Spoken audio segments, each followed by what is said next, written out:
You're very welcome to episode 300 of An Irishman Abroad in aid of the London Irish Centre charity in Camden, and proudly sponsored as always by currencyfair.com, the best way to send or exchange foreign currency anywhere in the world. If you're abroad right now and need to send or exchange your money with the best rates possible and transfer times, currencyfair.com is the place to go. Sign up for free this week. Well, later this week, we will be releasing our new Come Home series of An Irishman Abroad. I'll be in Dublin this week to launch that in conjunction with a really special contest that currencyfair.com have put together to run in conjunction with the podcast. More details on that on Wednesday. But to get advance access to that series, all our bonus content, archive access to more than 200 other episodes of An Irishman Abroad, unavailable anywhere else, why not download the Irishman Abroad app or sign up to our premium feed on patreon.com.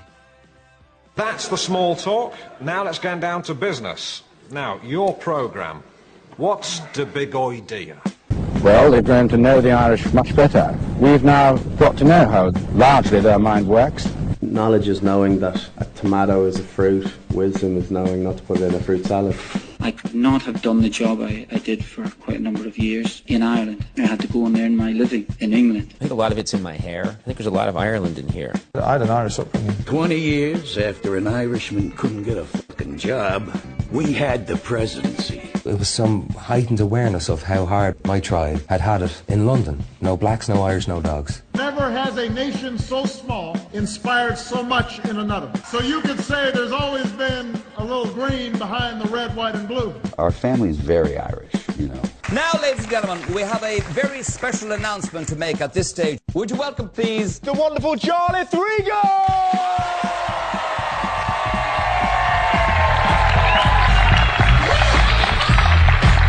Oh my God.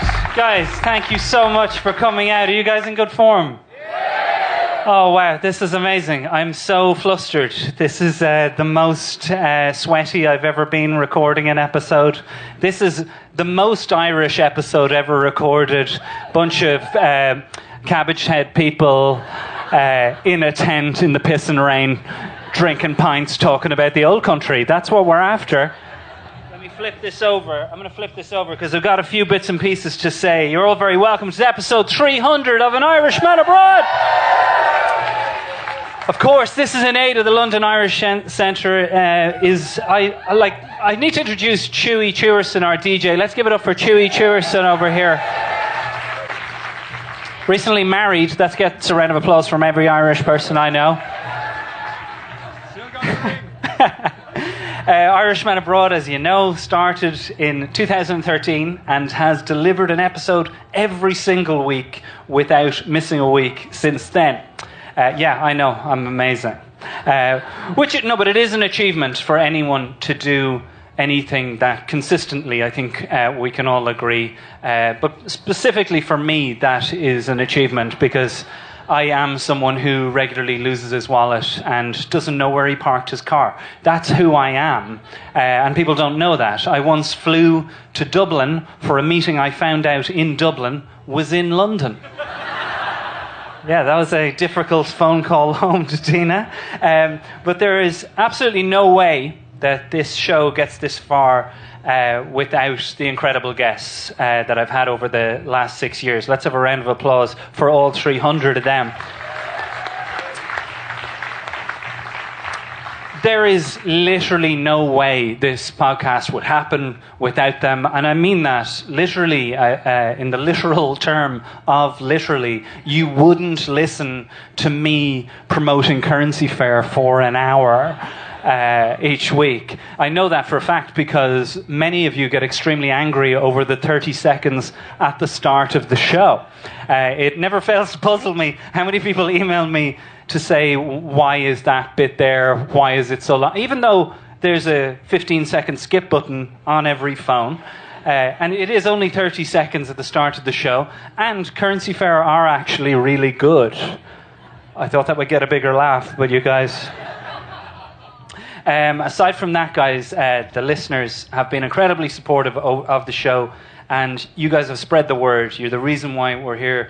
You don't just listen, you support. You have bought Ryan Gosling of T-shirts, Irishman Abroad T-shirts, of course. I can see pretty much everybody wearing them right now. And you also give jobs to us. You employed our producer, Brian Connolly, a listener of the show. Shout out to Cherry Picker on the end too for employing our producer, Brian Connolly, giving him a full-time job. Here's the thing. I have to say this, because when I started this out, I can remember telling Tina's parents about what I was going to do, and them looking at me like I was insane. I can remember saying to them what it was, and them going, "Is it going to be on the radio?" And I was like, "No." They were like, "Right, so are you going to get paid for it?" And I was like, "No." It was one of the darker moments in that relationship, if I'm totally honest. But putting out an episode every week for 6 years is a challenge, to say the least. And in that time, Brian Connolly and I have had to navigate tragedies, people asking us for organs, all kinds of technological fuck-ups that we had nothing to do with. We also got married, had a baby, and removed a cancerous tumour together. Not a lot of people know that Brian and I are married, and we have a small child called Gabriel, and we regularly perform surgery because he is now a doctor. Consistency was always what we wanted in this podcast, because that's really rare today. I think we all know that when you're away from home, if you can rely on there being one thing in your life every Sunday, if it's Irishman Abroad, that's a nice thing, like an entertaining hangover. The London Irish Centre, and this is the main reason I'm reading this, and I want to get this right. The London Irish Centre is the reason why we put this huge show on, to be totally honest. We could have just ploughed through and gone into the next 100. But the London Irish Centre, that's what we're raising money for tonight. And it's been the backbone of consistency for the Irish community in London for 64 years. In podcast terms, that's 3,000 episodes. Yes. It's more than just a cultural hub for the Irish in this city. Their work to support vulnerable and at-risk Irish people has changed thousands of lives, and they've connected us all here tonight, including my guests, in a way that is unique to our community and integral to this podcast. So every penny raised tonight will go to them. Let's give them a round of applause.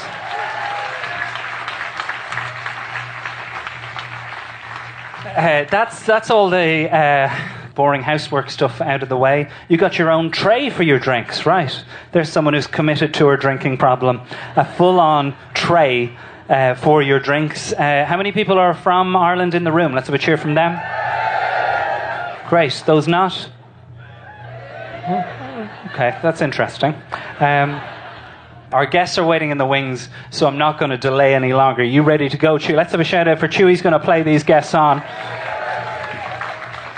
Our first guest is a game changer. He went from playing rugby for Leinster to fronting the Blizzards to changing the way Ireland talks about mental health. From episode 33, 233 and 144, it's Nial Breslin, everybody!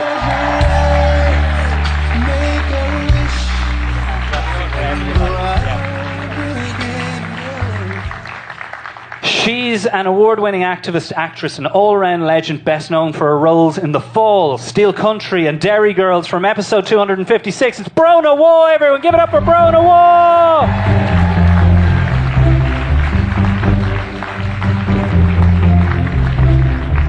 She's the creator of the award-winning sitcom Game Face, an award-winning comedian you'll know from Live at the Apollo, Cats Does Countdown. She might not sound like it, but she is the most Irish person of our guests, because she requested 4 tickets for the family. Ladies and gentlemen, Roisin Conatty! Anywhere you like. She's the host of Robot Wars, the One Show, and she's restoring the image of Unpussed one parcel at a time. From episode 46, will you give it up for Angela Scanlon, everybody? The seat, yeah, wherever you like. Brilliant. She's one of those people who can do it all. She's a triple threat. She's from the same place as me. She was a team captain on 8 out of 10 Cats, star of The Fall, and about to star in her very own sitcom, This Way Up. You'll know her as one of the funniest Irish women alive today from episode 194 and 195. 105. That would have been weird to have her on 2 episodes in a row. Aisling B, everybody! It's the Rock in the building. Khalid, Ramel, Pharrell in the house. She's an actor, writer, activist, presenter of BBC Radio's Sunday Session, and that's not all. You might remember from her episode 239 and 24. It's Laura Whitmore, everybody. This is maybe the most ambitious thing this podcast has ever done, because I could easily talk to any of you for 55 minutes on one question. I don't know where to start, but maybe it should be with Roisin and the 4 family members that you've invited this evening. Where are they? They're over there. Out. Good stuff. Stand up. Like a late show episode now. Stand up now. Where are you from? I was amazed at the lack of that. I thought that all the others would be like, I have my 10 friends to come with you. These are my 10 friends. I guess this is a special moment for the show, but also it's one of those nights when you're reminded of the connection of this community in London. When I arrived over, I had numerous moments of being a fish out of water and looking at English people, not in a bad way, let's be clear. I'm not about to launch into a racist tirade. English people, am I right, lads? Even if there it is. And even if I did, we'd cut it out of the episode. But what was the moment when you moved over here, guys, that you felt most away from home? Does anyone want to volunteer one? Because I know mine was the single offer of the cup of tea. Would you like a cup of tea? No, I'm grand. Fine. It's 3 offers, right? It's 3 offers. We all know. Would you like a cup of tea? I'm grand. Go on. No, I'm fine. I'm making it. You may as well have one. No, I'm fine. Tell you what, I'll make it, I'll bring it in. You can decide for yourself in a minute. Do you have one of them, or should I have prepared you for this question? There's probably a few. I remember moving over, I think 11 years ago I moved over to London for 1 year. It was just for the year. And then time just went by very, very fast. And I didn't really know anyone. I had one friend, Dee. So she's still my mate, and just had this one mate, and it was my first day. I got a job with MTV, and it was my first day, and I just wanted to make friends and just have people to hang out with. And I had to go and do an interview with someone, and went home that night and was trying to just think of things to fill my day with. And my producer called me and said, that person you interviewed has asked you out if you want to go for drinks tonight. Shocking, I know. In a romantic way? I don't know. But anyway, I was like, well, I'm going to have to go with a friend because I'm not going to go by myself. So I called Dee, because it's my friend, only friend. And they were supposed to meet for drinks at 8 o'clock. And Dee came over, we were getting ready, we were trying to waste time because you don't go at 8 o'clock. Never arrive at 8. Never go. So me and Dee turned up for drinks with this person and his mates for 10 o'clock. But they had left. So we didn't get to do that.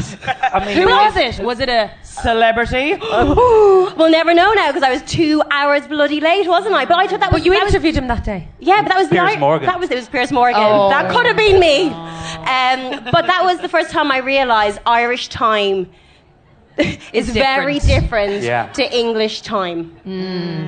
It's a major one because I remember Ian Coppinger saying to me that... you can always spot the Irish people in London because they'll be the ones looking out the window on the tube. It's my favourite line ever, but the timekeeping is major. Did that affect you, Angela? No, not timekeeping, but I do remember when I first came over, so it was like 5 years ago, and maybe a little bit before then, and I was pretending I lived here. So, you know, I had just signed with... For tax reasons? No, I wish it was for tax reasons. I had tricked an agent, and she was like, let's just organise meetings in a flurry. Anyway, so I was like, I had no idea. I would have my agent literally walking me as I would aimlessly try and find my way from Goode Street to Charlotte Street. They're around the corner from each other. And I just couldn't do it. Anyway, so people would say, so, you know how long you've been living here? Yeah, you know, a little while. Vague. so where do you eat? And I was like, well, there's this lovely cafe called Pret. Oh, you didn't. You did. I used to Have take you heard things. of it? Yeah. I used to take things, buy things in Pret and bring them home and be like, they need to set one of these up in Ireland. They're missing a trick. And was like, literally, Pret, because it sounded Pret a manger. It was like, it's fucking posh. French. High end. And yeah, they were like, you live? No, she doesn't live there. Anyway. I mean, I know, I didn't know, I knew all of you before I interviewed you, I think in each case. Maybe not in yours, Brezzy. I don't know how we got in touch with each other, but your episode was a game changer for the series. It was... Thanks very much. Yeah. This was all... We've all been on the show. Right? Sorry that these pieces of shit are here to pat out Brezzy. This was just 100%. This was all fluff and nonsense. 5 women equals 1 Brezzy. But like, yeah. It was I guess it was because we had never spoken, right? We'd never had a chat, and you told me about having a panic attack and having to go on live TV directly afterwards. And it was honestly the first time in the series. I was pretty new at this point. I didn't know what to say back to you. Were you have now, that's like 6 years ago. When you were doing that, what was your experience of it versus mine, where I had fucking nothing to reply with? You had nothing. Well, actually, go back when I first moved to London. I do remember I moved over the year of the riots, and I don't think anyone who wasn't here during the riots, they were bad. Yeah. They were bad. Like, I'm from Mullingar, I was just going to say, you're clearly not from Belfast. And I was like... Now I fucking feel bad. Different types of riots. And I remember scared shitless that people were going to break into my house, so I went down to a sporting goods store and bought a baseball bat. And I started walking back to the house and I'm going, how is anyone going to know the difference between the fuckers rioting and a 6'6" lad with a baseball bat walking? And then a policeman walks up to me and he goes, what's going on here? And I said, it's just, and this one I really, really knew I was Irish. I said, just debate the bollocks out of anyone who comes into my house. Did you say, how are you, guard? Literally standing there with this debate the bollocks. And then he goes, and he actually looked at me, I just don't think he's that well, let him go, he's not going to do any damage. But you see, at that point I'd been quite open about talking about things like panic attack and stuff, but I think it's the kind of the description before a live TV show. I think that was the thing at the time. The Voice was obviously quite a big show, and I think when I say it, you don't realise that there's still lots of people not ready to say anything themselves. So to me, it's very simple. It's in no way, now knowing how the brain works and knowing that how the brain doesn't work sometimes, that it's very, very normal. So to me, it was no big deal. But stuff like the podcast, doing Irishman Abroad, that's when I started getting quite a lot of reaction from men. Especially, and the reality is I had done it, and I've done speeches, I've done all sorts of stuff, but podcast platform is a really powerful way to get into people's ears, to really land what you're saying, because there's no other fucking distractions. They're not seeing anything, really. They're just listening. So I think that was, when you said it, if you had known and you'd prepared too much for that interview, and you knew exactly what was coming next after I said that, it probably wouldn't have been a great interview. It would have not it would have been as kind of, the two of us were kind of looking at each other. You were sitting on my gaff, and I was kind of hoping you'd leave at that point. Because I also think what Jarlath does, one of the gifts that Jarlath has, is he listens and he gives you the space and time to talk. So you end up revealing a lot more than maybe you would have revealed before. And so for me as a listener, every single person that I've listened to, I've learned so much more from listening to the podcast than I have with any interview that they've done. And friends of mine who've done it have revealed so much more about themselves. And like you said, that's the beauty of a podcast. That's just and the stunning. terror. And yeah. It's very manipulative, actually, Jarlath.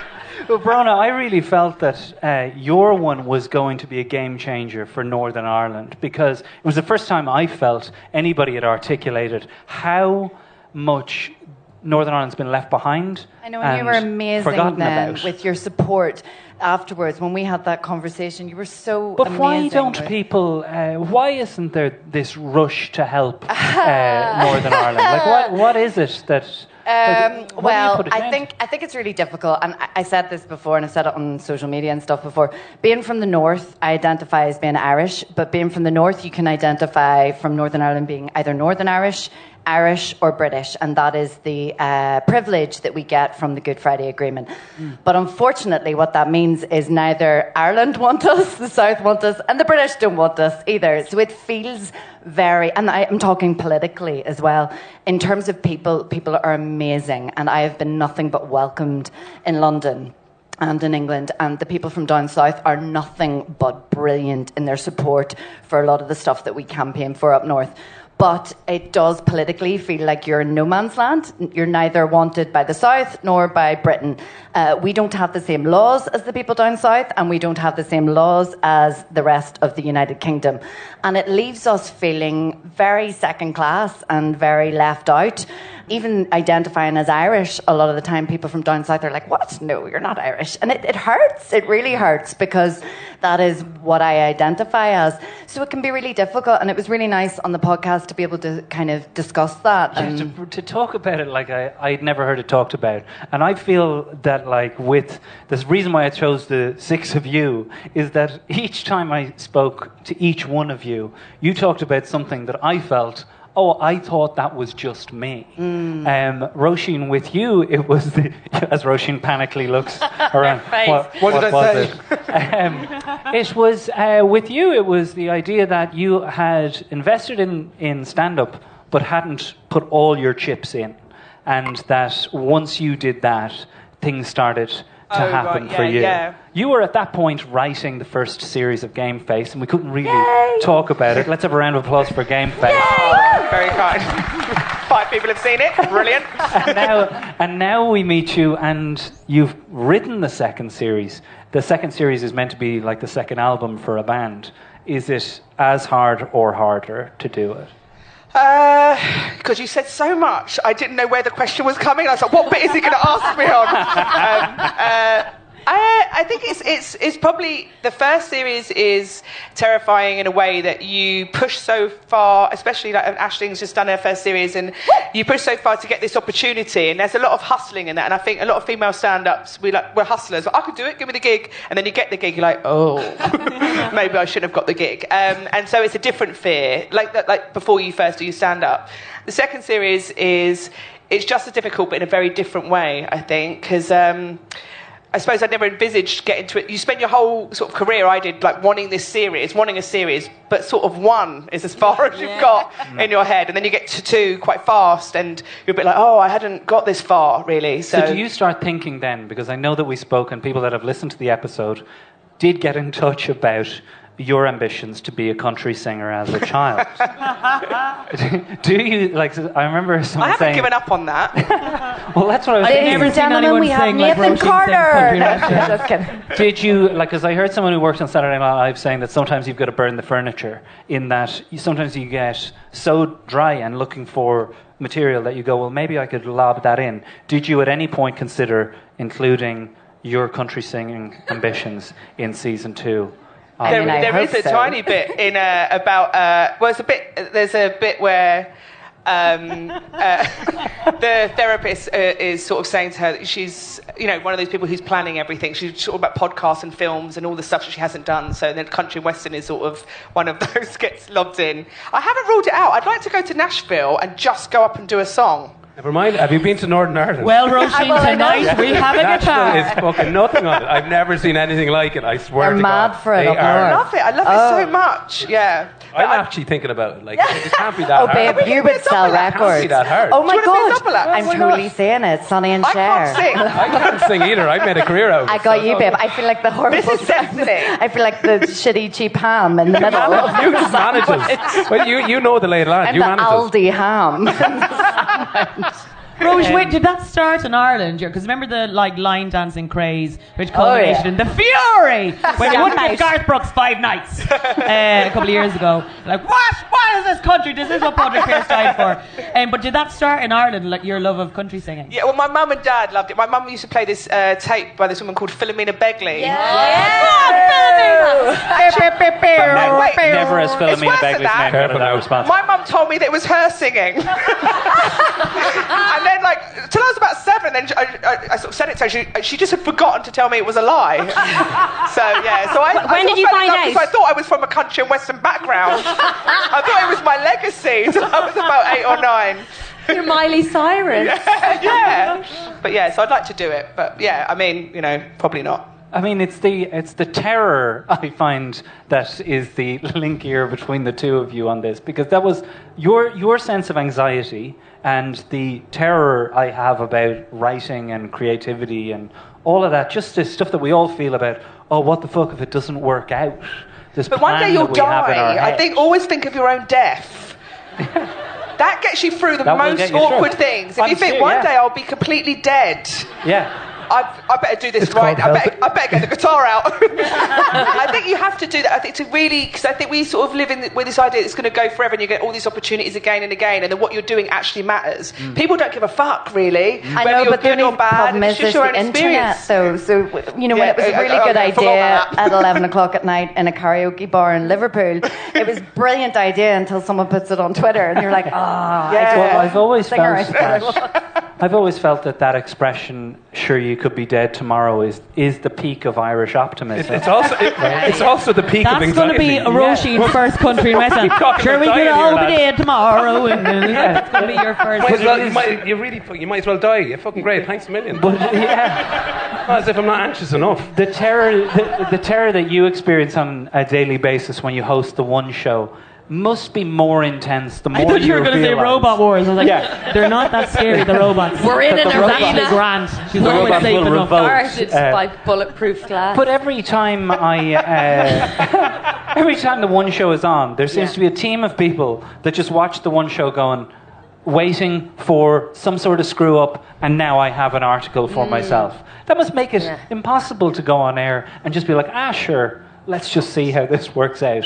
How do you overcome that fear, or do you just ignore it completely? I think you kind of learn a bit. I remember people say, just don't read it. Don't read Twitter. Don't read articles. And I did lose one weekend of my life to reading some of those things, and I said never again. It was actually this, because it's kind of a form of self-flagellation. Is that the word? Or is that flatulence? No, flatulence is a different thing. It's a different thing. Something very different. Flagellation, flagellation. You can only self-flatulate, really. And so, but yeah, I think that fear and terror is part of the appeal for me.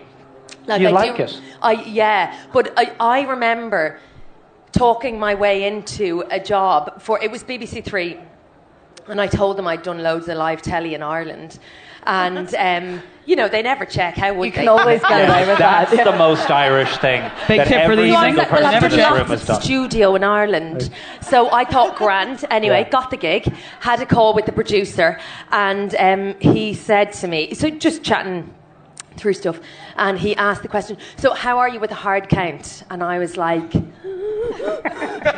go wide. I was like, well, I suppose, sorry, just to clarify, a hard count is when you're, it's like BBC, you have to hit, it's 10 o'clock, you're going to go off air. So it's 10, 9, 8 in your ear, and you need to go, thank you so much, that was lovely, la la la, 10, 9, 8, 7, 6, 5, 4, 3, 2, 1. Laura, you know what I'm talking about. And so I had no idea what a hard count was. So I'm like, hard count. Well, I suppose everyone has their own way of doing things. I was like, we'll just figure it out on the night. And I could hear this kind of silence on the other end of the phone. And he was like, there's only one way to count from 10 backwards. And I didn't realise it at the time, but I was like, perfect, I'll see you then in August. But what was the right answer? Well, how are you? Have you done hard counts? Yes or no? Oh, and you were like, hey, we all count. GCSE maths. I had no idea what a hard count was. Right. It's like a technical term. I was like, but sure, we'll see how it goes. Which was the cue for him to say, you've never done live telly before. Yeah. I love, though, you do that thing that all Irish people do. We will never say we don't know how to do something. Yeah. I remember the same thing with switch or open. I'm like, I'm not going to ask what that is. I'll just go, Open? Sure. Yeah. That sounds good. My friend Eleanor's in tonight, and we went to see the Spice Girls last night. Yeah. Wait. Somebody down and later. She asked how many people were at Wembley. And I was like, well, I tell you now, let me just have a quick look around. And I was like, well, the O2 holds, I think about 16 if it's covered. I'd say it's 20. On the way out, we asked your man who's all, 3,000. And I was like, I shouldn't have answered. And I knew I didn't know, but I it's had like to say directions, something. isn't it? Yeah. Do you know where the pub? I think it might be down. You have no rashers, but you give it a go. So while I have you there, I do want to say a massive thank you to everyone who came out on the night. A sold out Underbelly theatre there on South Bank. Really, as you can listen and hear now, it was such a special night and so incredible to meet so many of you guys, so many listeners coming up saying hello and telling me your stories and letting me hear how you came to be abroad and your story of listening to the show. You've been amazing. I can't stress this enough. The show doesn't exist without you rating, commenting and subscribing on iTunes, making it prominent there, getting in touch with me and sponsoring and patroning the show over on Patreon, buying Ryan Gosling of t-shirts. The hairybaby.com, of course, is the place to go now. All of our guests on the night received their hairybaby.com Irishman Abroad t-shirt. So if you have been puzzling over where to get the t-shirts, that is the place to go. They do the hoodies, bags and mugs as well for us. But Hairy Baby and Currency Fair, all these people and you guys specifically, the guests, the show doesn't happen without you. So it was just great to mark 300 on South Bank and raise so much vital money for the London Irish Centre charity. If you want to donate, if you couldn't make it to the event and you'd like to support the London Irish Centre charity and all their incredible work with vulnerable people in London, it's very easy to do. Just go to their website. It is in the info for this podcast. Click. They, like us, can't keep going without your generosity. So please do support them, Gary Dunn and the entire team there and the work they do. This new series that we have coming out, Come Home, is the title of the series, Irishman Abroad, Come Home. It's specifically about Irish people coming back to Ireland, the struggle to get back, the difficulty involved in being back. And we've got 3 episodes locked and loaded and ready to release this week. I think I'm going to put out all 3 at once. We'll decide that on Wednesday, but we're going to launch this in conjunction with Currency Fair, who are doing an unbelievable competition that I can't tell you about right now, but you'll understand as soon as it's launched on Wednesday that this contest that they're running is something else. I've never really heard of a contest like it, and it will be partnering the Come Home series of An Irishman Abroad, all of which you will be able to hear if you are a Patreon subscriber or if you have the Irishman Abroad app. Automatically come to your phone. You can download it and listen to it offline whenever you like. It's all there. Download the app free in the App Store today, or go to patreon.com/Irishman Abroad to get involved there. Massive shout out to Currency Fair. As you can say, I've worked with them since the beginning of the show nearly, and I can tell you right now, their investment in us and this show is just a reflection of how much they want to improve things for Irish people abroad.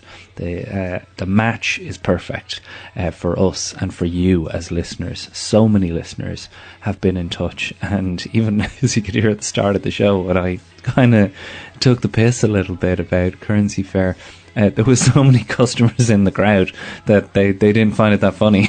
So if you haven't signed up to currencyfair.com, I urge you to do it. As I say, it is maybe not something that you'll need right away, but there always comes a day when you need to get money somewhere, or you need the best exchange rate possible. You won't find better exchange rates, and nobody does it faster, 8 times faster than using a high street bank. That's currencyfair.com, the proud sponsor of Irishman Abroad for nearly 300 episodes. Sign up today if you want to support the show and support Irish business. Currencyfair.com, make sure to tell them that the Irishman Abroad sent you. Stick around at the end of the show. I have a few other bits of news that I can't wait to tell you about.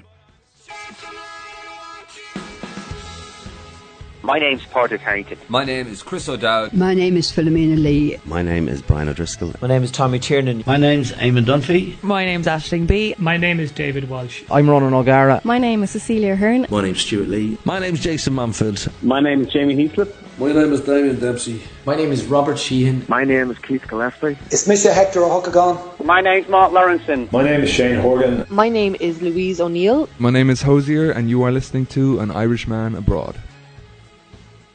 So much of the arm chancing I felt to find that first 50 episodes of the show, whether it was Chris, and I don't know if Chris O'Dowd resents me drawing reference to this, but he did steal a fax from Lambda. Did? Yeah, a fax looking for Irish actors to play priests. And when he was about to be kicked out, he was in the office and he grabbed that, ran out the door, never returned. Good for him. And got his agent from that. Yeah, How much, Aisling? First of all, I do need to talk about your new sitcom, which has just been announced this week, This Way Up. Let's have a round of applause for that. I love your whole clapping it, and then like human time you going, it's shite! The poster looks great though. Oh, the poster. I judge it by the poster. We put all of the time and energy into the poster, but it's yet to be made. The rest of it. But so much of it, I didn't really. I think you think when you're growing up, oh, should they all know what they're doing? They're on the telly. They're professionals. And then tell me, I get a show. Is that what you're trying to say? And then look at you there, exactly. with your stupid and fucking you're head. the proof. So it just shows you anyone can do it. Anyone can do it. Yeah, thanks, Jarlath. But how much of actually now it's on you, and they're coming to you going, this is your decision. It comes to you. Yeah. I've heard so many podcasts of people like Pete Holmes who had their own series, and you realise that there's actually nobody to go and make that call. There's no parents. It's to you. Yeah. What's that experience like, and how drained are you at the end of I find making I this probably have the series? same thing Roisin has, and there's very few of us who have written shows on our own. Most people, it's the stupidest fucking idea anyone has ever had. It's like Roisin, myself, Phoebe Waller-Bridge. There's a gang of us who've done it on our own. Good gang to be in, though. Good gang, yeah. but like gang, genuinely, strong. even if you see all the ones, like it's a very lonely experience to do it on your own rather than a two-hander. And I don't know, looking back, if they were to ask me what your ideal life would be like, would I have picked to do it on my own? Because what happens is when the pressure hits, it is all you on your own, and if you have a bad feeling about someone, you've no kind of like, am I right? Is my gut instinct right?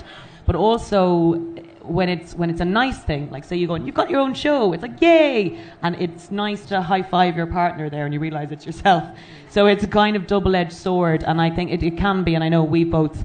Like, we have a lovely gang between us. And especially because I think we're both stand-ups, and so it's such a social community. It's like, you know, like school and you don't leave, especially the circuit. So we come from a very... It's quite strange and unique. Like, we get the most stage time out of all performers, and we gig every night, and we speak to everyone. Everyone knows everything about everyone. And then you sort of get to this position where you write your own show, and then you're sort of in a room on your own for a year. So lonely. And you think, how the fuck did I want this? This is like not... I didn't want to work mornings. Yeah. Was there the desire to direct? Because you both had different directors, didn't you? You had different directors. Yeah. Was there the desire to jump in? Like when there was a pop psychology idea maybe during the late 90s where there was this idea that there's one space and we're all competing for it. Yeah. But there's a world of abundance for everyone, for immigrants, for women, for whoever it is. There's all the jobs and all the space. And if they run out of slots on Channel 4, they'll make Netflix. If they run out of spots on Netflix, they'll make Facebook Live. It feels much more supportive. There's so many more places to put your stories because the audience keep eating it up.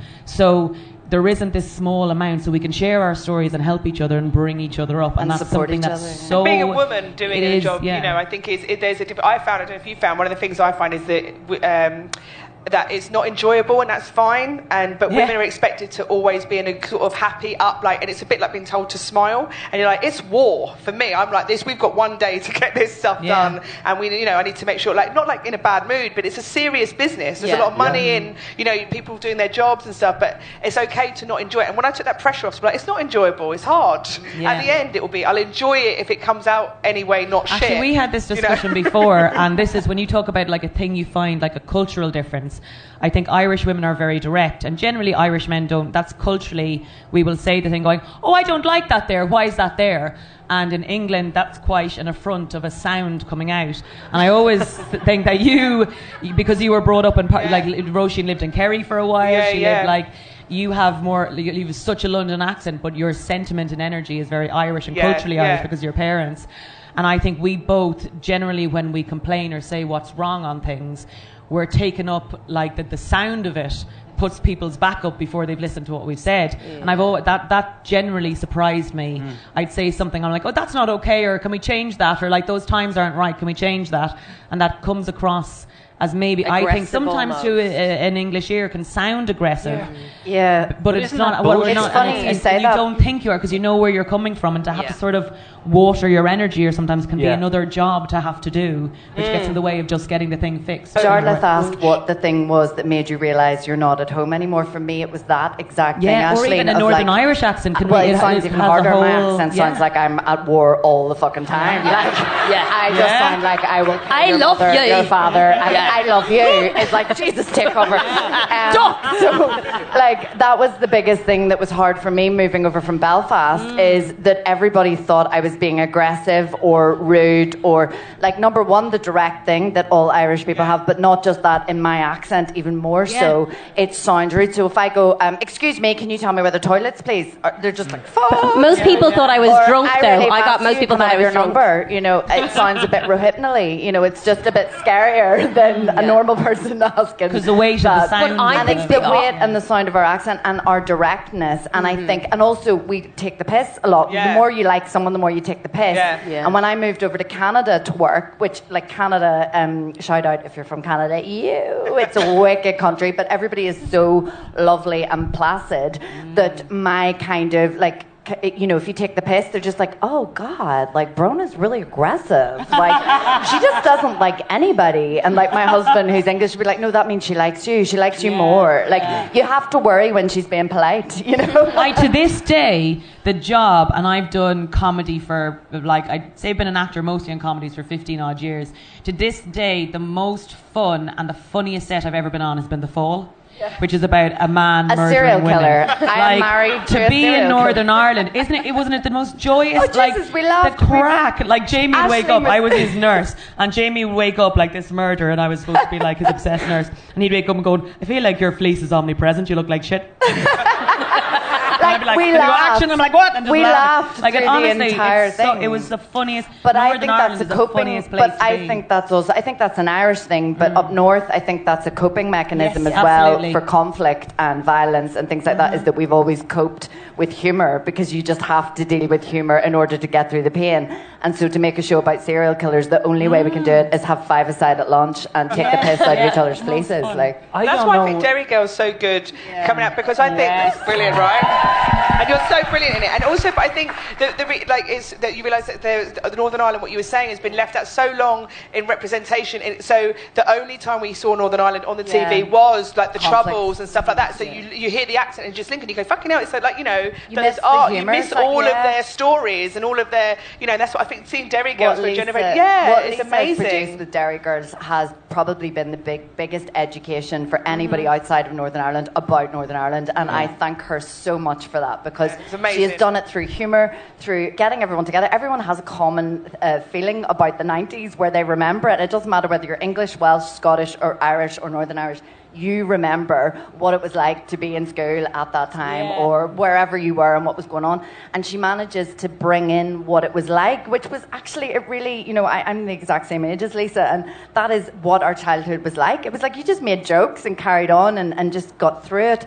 But what other friends of mine who are English have learned, they're like, oh God, I didn't know that, and that happened, but she's done it without shoving it down your throat. Exactly. But I think even people in the Republic felt quite removed from that and feel like it's a bit of an education. Absolutely, yeah. Totally. I think it's brought us more closer together, 100%, definitely. yeah. This, that's a massive change, I feel, that's happened in a really short period of time as a result of a piece of art like Well, Dairy and it couldn't Girls. have come at a more timely time. Exactly. I mean, I don't want to get too political, but we are right on the brink of potentially that happening again. And I think Dairy Girls coming at the time that it did has served as a very poetic reminder of why we never want to go back to that. But this 6 years period that, from the beginning of this to now, I feel like Ireland has changed in a way that I never thought it would.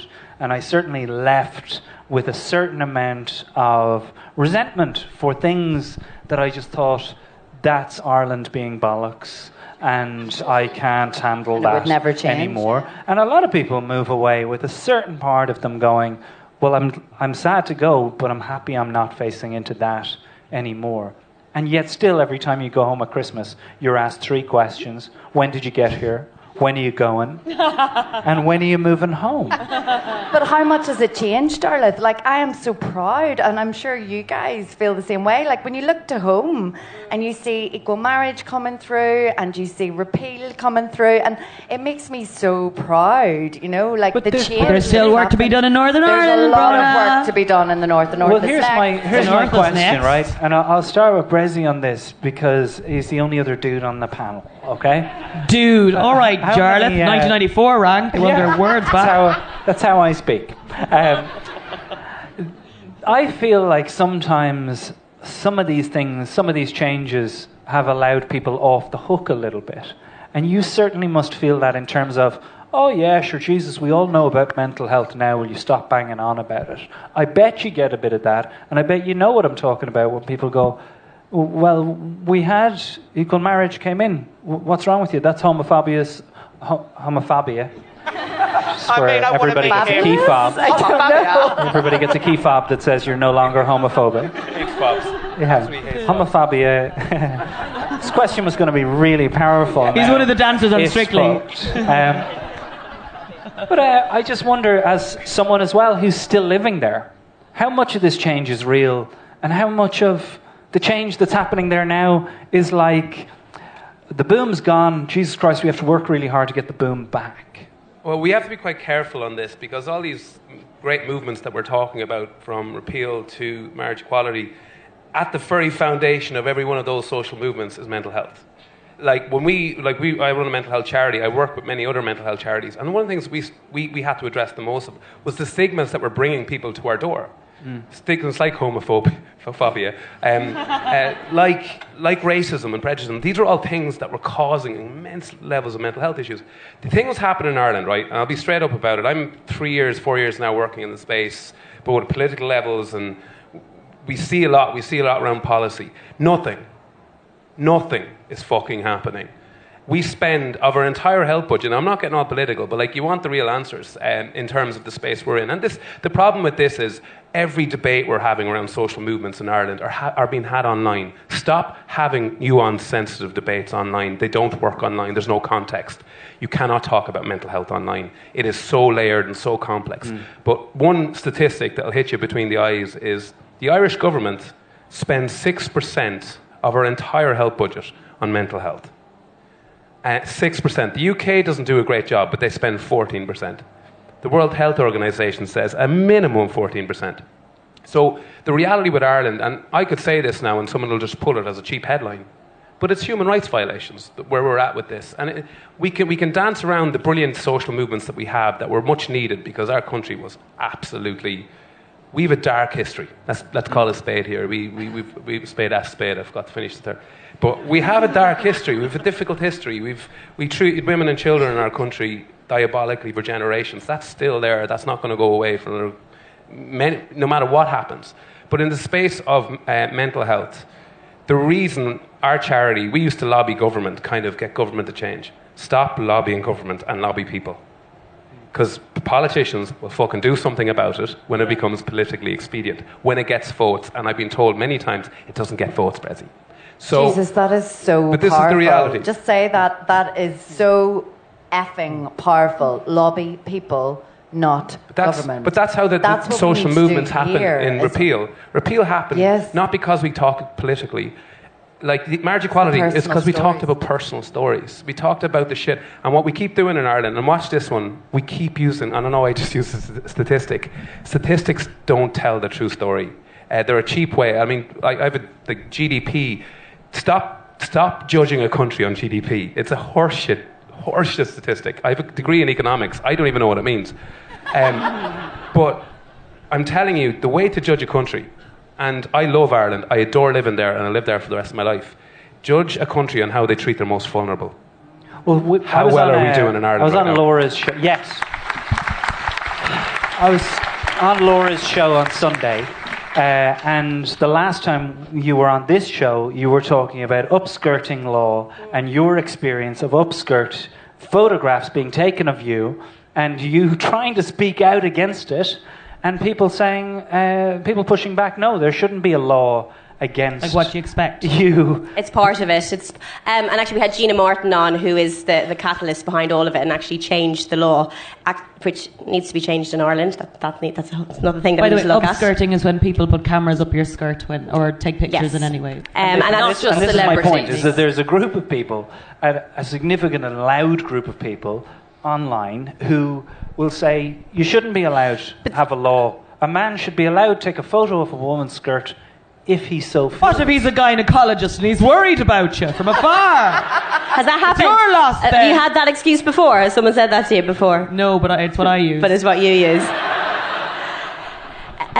For me, I suppose in my space, my little selfishness, I lived in my little bubble of my life and what I experience. And with the upskirting thing, this isn't something that just happens with photographers. This was something that was happening on school buses with young girls. It was something that was happening in classrooms with teachers.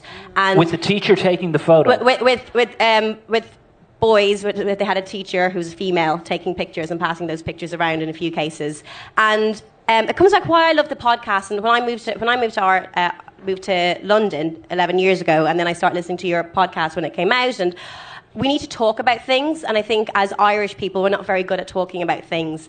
And I learned this from I did a show called Who Do You Think You Are, when you find out about your family and your history and where you come from. And I had this great story that my grandmother told my mom about how we came from the circus, which I thought was true, but it turns out it was just a story because my granny doesn't know where she came from. So there are these little stories where you don't really speak the truth. And there was as I kind of delved back, I was trying to find out who my great-grandfather was. And we never really fully knew, even though people knew, they just didn't speak about it. And I think in our history, we look back and we don't talk about things. Now we come to 2019, we do talk about things. We talk about everything, and like what Brazzy says there, it's communication and speaking out about things, whether through social media, then on a bigger landscape as well. And this is where the upskirting thing came, because I remember the first time a photographer took a picture of my skirt and it was printed in a paper, and I didn't say anything because I was too embarrassed. Because I thought if I said something, more people would see it. Well, it's the same with me. The headline said I was fat, and that was the thing that they took a picture of my skirt, and I kind of bypassed that violation and was just like, I can't believe they printed something about my weight. Yeah. And you're almost embarrassed because I feel that shaming, especially with women. Women are shamed to feel a certain way. And but then this movement happened in the last year, and I feel really proud, even for myself. I know I wouldn't have spoken about things a few years ago because I would have been too embarrassed. Don't want to draw attention to myself. Keep your head down, keep going. Work's going all right. Don't make too much of a fuss. Now I'm like, let's make all the fuss. Let's be as loud as possible. And change happens. And that's how it happens. And it is now illegal. You can prosecute someone if you're at a festival, which is what happened to Gina Martin, who was on our show. She was at a festival. Some guys were kind of messing around with her. She wasn't interested. So one of the guys took a picture and started passing it around in WhatsApp groups and making fun of her. And she went up to a police officer, and he said, "There's nothing I can do." Now there's something that she can do. But I think also by talking and sharing that as well, then you go, oh, right, Laura agrees that like, people give you strength with their solidarity of going, that's not okay. And if you never talk about it or say it, you just live with the shame. It's something quite strange. I thought, I'm staying just a few minutes away from here, and last night I went for a walk. It was a gorgeous evening, so I went for a walk, and there was a girl and a guy, and two girls, a quite drunk guy, and she was walking up the stairs. They were chatting away to each other, and he got his umbrella and he lifted up her skirt. But to be fair, two random men walking the other way just stopped them, grabbed the umbrella, and said, "That is not okay." Yeah. So, regardless of things, people, a long way to go, but there is people, anyone with a decent heart and soul knows that's absolutely fucking horseshit. And if, he's probably saying, if that was my sister, I'd throw the guy over the bridge. But the reality is, I think these changes that we sometimes you mightn't see, they are happening. Yeah. There is happening. It's not just in the media. It's where men are kind of going, this and isn't also to okay. educate people, so someone listens to the podcast and go, God, you know what? I was out the other night and I saw some girl and I thought she looked funny and I took a photo, because our cameras and phones are there and we do things so quickly. And that I do think we should also reserve the right to grow and listen and go, God, I was a fucking dickhead then. As long as I change we've all done things none of us are proud of. And that you go, I'll change my ways, or I'll change something, and chatting about this in sort of a maybe non-judgmental way and going, oh God, you know what, I've done that in weird ways, like maybe been on a tube or seen someone being like fast asleep and you just go to take a picture thinking that'll be funny. Mm-hmm. And I go, that's their private moment, and you sort of act before you do a thing. And you learn with empathy as well. You do, and learn I think with by empathy, not judging someone about not just this, anything, by us having conversations together as a community and as people, we learn from each other rather than judging someone and going, oh, well, that's just wrong. I think there's such a culture of kind of jumping on things and going, that's wrong, how you're dare a bad you? guy or you're a good guy. Especially on Twitter that is and a things question like that. we're really close to running out of time. And to me, that is a through line that I can see, a question I don't ever ask directly, but a question I'm always interested to hear. What is your approach with dealing with these people? Like, I reference it with you, Laura, because here's this group of people that we all disagree with, or that you see as reprehensible for saying this thing. We're all encountering, as you said, fucking dickheads in all of our lives. But we also might be those dickheads as well. Exactly. I think that's the moment. And I think Ireland, for example, has a very complicated relationship with race. Yeah. And we have to totally educate ourselves. So to play the victim all the time is ridiculous of Ireland, because we've also done our fair share of bad stuff the opposite way. That also comes from, I think also that comes from just a lack of understanding. And I remember like moving to London and just being so immersed in this multicultural city that was incredible, and I learned so much. I learned so much about myself, what I believe in when it comes to religion, because at home I thought Catholic or Protestant, they're my two choices. And then I come over here, I'm like, oh, hold on a second, there's loads more. And I just think the more you travel, I know. Braz, we'll talk later on. Sorry, Braz. We'll talk later on. Have a documentary about it. Jesus has friends. But I just think, especially with travel, we're all very lucky here sitting at this table, and anyone here in this room, like we get to travel, we get to see, and the more we do and more that, Catholics. So we're all going to heaven, lad. All you can do, and I really back what you say there, Aisling, as well, is all you can do is try and better yourself, because I probably came over here with a very small mindset of this is my life, this is what I want, and I've just learned the more I travel, the more I see. Talking to people as well and calmly listening to other people's points of view without shouting them down immediately. You say, we say all this, right? And the spin-off show of Irishman Abroad, the first spin-off was Men Behaving Better. And the episode of it that has caused the biggest problem for people is calling out your family. Do you call out your family? Yes. All the time. All the time. On the episode, everyone's like, absolutely, call them out. But you have to accept that their response won't look like you want it to. Yeah. And I think that's where the empathy comes from, is that you're never going to get or even in a relationship, you're never going to get someone who reacts to what you want to tell them in the exact same way. And that's where you deal with your own stuff as well. And when we say, like, people can jump on stuff, but in that moment, are you going to get defensive? Or are you going to go, well, maybe there's something in it? Should I actually listen for a second, examine what I did? And I think it's listening. I think it's listening. I think it's a lot of. I think we're in such a polarised state everywhere at the moment, and everyone. And I think, when you look back over history and you think they all dealt with the information they had now, and I think we all need to, be aware in 40, 50 years, when we look back, there'll be new opinions and new things. We are not finished, and we don't have all the information about everything ever. Yeah. And I think there's always, the feeling of certainty and being right is addictive. You feel like and if I can get you to believe exactly what I believe and how I see the world, then I feel okay about being alive, because confusion is crazy. But I think listening, even to people you really do disagree with, I think, and that's where we get progress. Yeah, because you find something why they think that way. But this binary society that we've created is unfortunately causing most of the problems. Yeah. I can have a different opinion to you and not hate you. Exactly. And what I'd rather do is fuck it right there in the middle and let's have a chat about it. But what's happening at all, whether it's gender, whether it's race, anything, whether it's mental health, we just have people, as Stephen Fry said, it's just people screaming and no one hears fucking anything anymore. Yeah. And this is the problem, because these are the nuanced, sensitive debates that we all need to have to progress society. But we're having them in the echo chambers, or we're having them where people are screaming at each other. So no one's hearing anything. It's tricky, because you say, do you hold your family accountable? If you live over here, you go home, actually it's really difficult to go in and be like, oh, by the way, it's not okay to say that anymore. And it's kind of this language that you're like, actually, they think that, oh, hang on.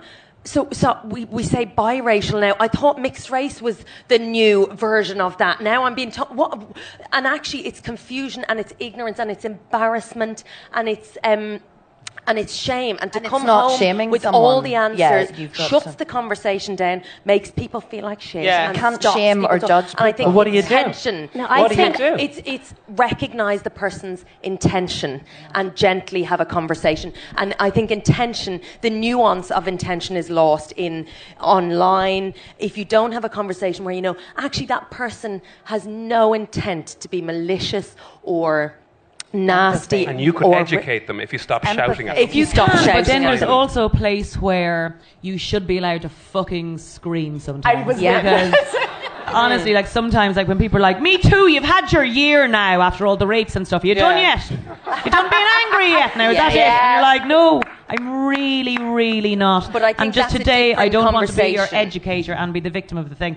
And so I think I think the binary thing is also a way of saying it's either one or the other in terms of conversation. That each conversation about different things comes in a different way, and you have to address each one. Sometimes people should be allowed the space to scream because it's been awful, and then hear that and allow a space for anger. That in terms of what you were saying and what we were saying about playing nice, you're like, oh no, I don't think I want to be nice about this actually.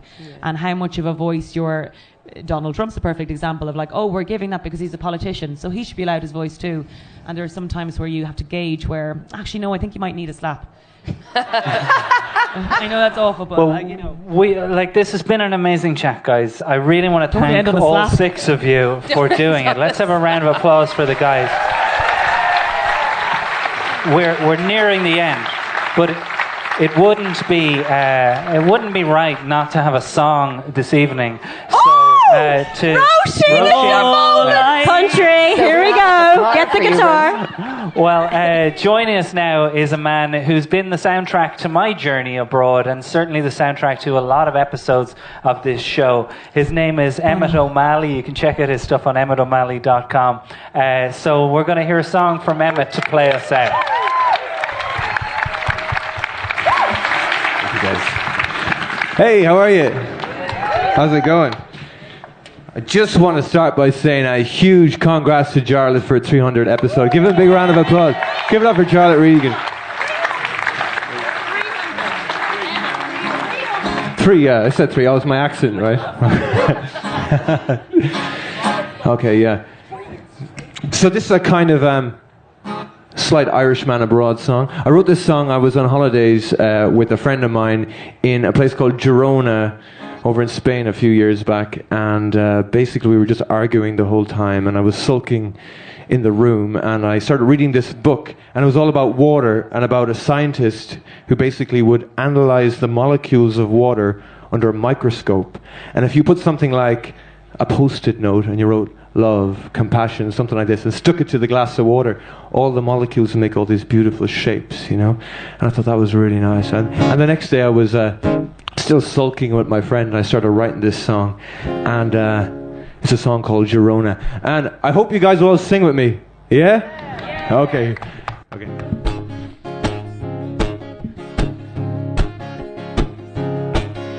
Whoa, oh, oh, oh, oh. All right, this is what you gotta sing. Oh, oh, oh, oh, oh. Next bit.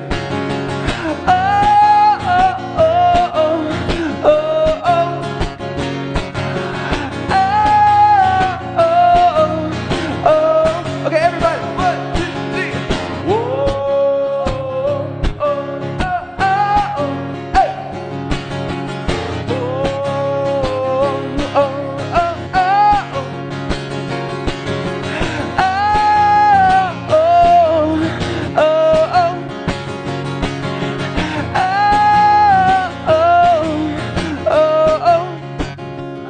It's where I learned that everything is one. The universe is me, the universe is you. So tell the water every day that you love it unconditionally. Tell your neighbors, tell your friends that we are love. That we are love, that we are one. And if a bird's nest is nature, then so is my house. So is a bridge between north and south and east and west. We're never really alone, we are just separate from the universe. That's what I learned in your own. Is when I turned into your own. Is where I learned that everything is one. So say hello every day to what 70% of you and 70% of the world, and 30% will start to see the constant change in my body, in my age, in a smiling child and a vulnerable teen and a confused 25-year-old man just shedding off the past, reading dreams. We are all just a crash in the land and not the trash in your hand. Is what I learned in your own. It's when I turned your own. It's where I learned that everything is one. Whoa, when I turned your own. And they get to learn it your own. Now you know it's where I learned that everything is one. Okay, let's hear ya. 1, 2, 3. Whoa.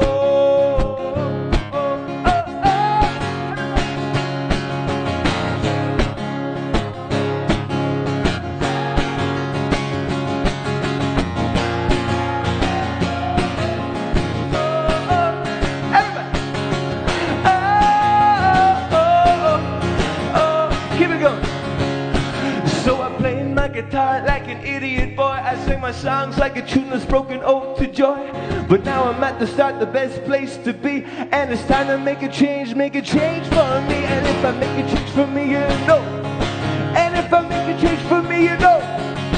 And if I make a change for me, you know. I break the mold and I change everything. Whoa.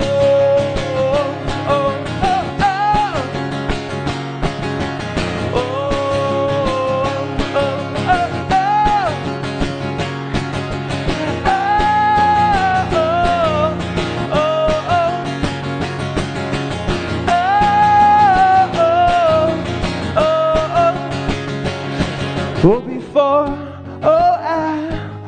I could never see that I am you, and you are me.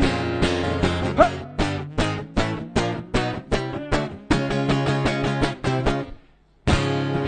Thank you! Give it up for Jarlath Regan!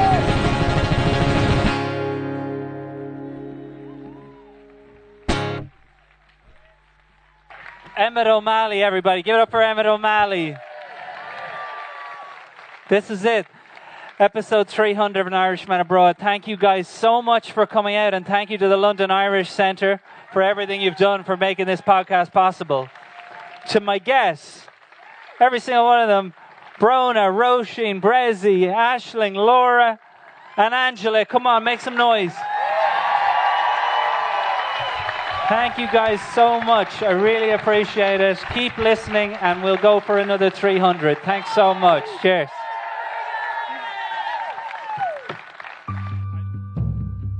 So there you have it, episode 300 in the bank. And if you enjoyed it, if this is your first episode of An Irishman Abroad, go back, enjoy the last 100 that are freely available on iTunes and SoundCloud, or wherever you get your podcasts.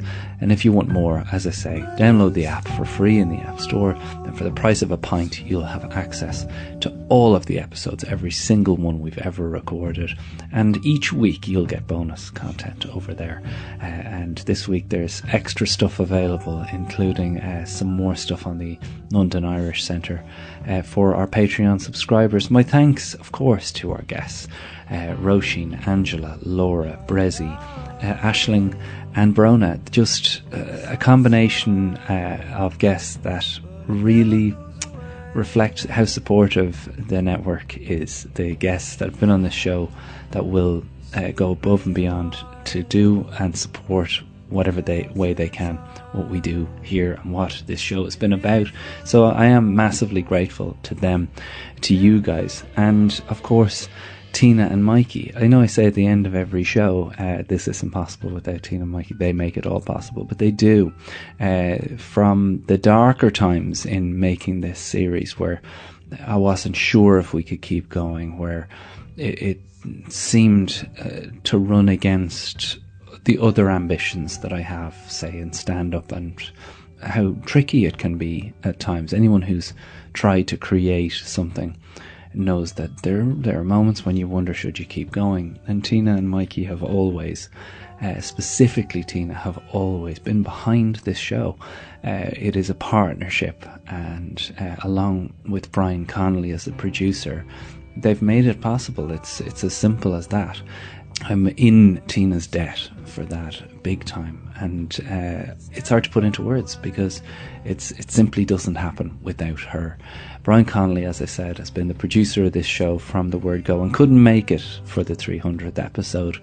That was a shame, but obviously he has a family now, and that's a change that this podcast has witnessed. His marriage and the birth of their son Gabriel, just special and important that he's there with his family. Sorry that you couldn't be there, Brian, but we will have a 400 and a 500. I have no plans of stopping this thing, and Brian will be with us all the way. Other people that have helped along the way that I didn't shout out on the night was Kyle Cotter, who came on board in the last little while to add bonus research, extra research when we really needed help. That way Kyle's been immense in helping out. I shout out Currency Fair and say that they as a company have been great, but Ruth and Colleen over there now, who are in charge of what we do with them, have been instrumental in making the show and in getting behind it, believing that the show has a future and is on its way to bigger and better things. So thank you guys, Ruth and Colleen, and Ben Gagan, who kind of got the ball rolling with Currency Fair in the beginning. This is, like I said, the start of a new phase for us, and I firmly believe that in the next 12 months you're going to see big changes, positive changes, things that you've wanted from the show are about to happen, and that includes the Come Home series. I guess at the beginning of this show we started out just talking about the experience of the Irish abroad, and the Come Home series is that. It's a return to that in some ways, and understanding the experience of the Irish diaspora and now the immigrant ache of returning home and the difficulties that are there and what the government can do to change that, and just very real human stories about struggle to get back, and some really superb guests on it in the next few months. I'm not going to bang on any further. My thanks to you guys as always for rating, commenting, subscribing and downloading the show and listening and getting us to 300 episodes. I will see you next week for episode 301 of An Irishman Abroad.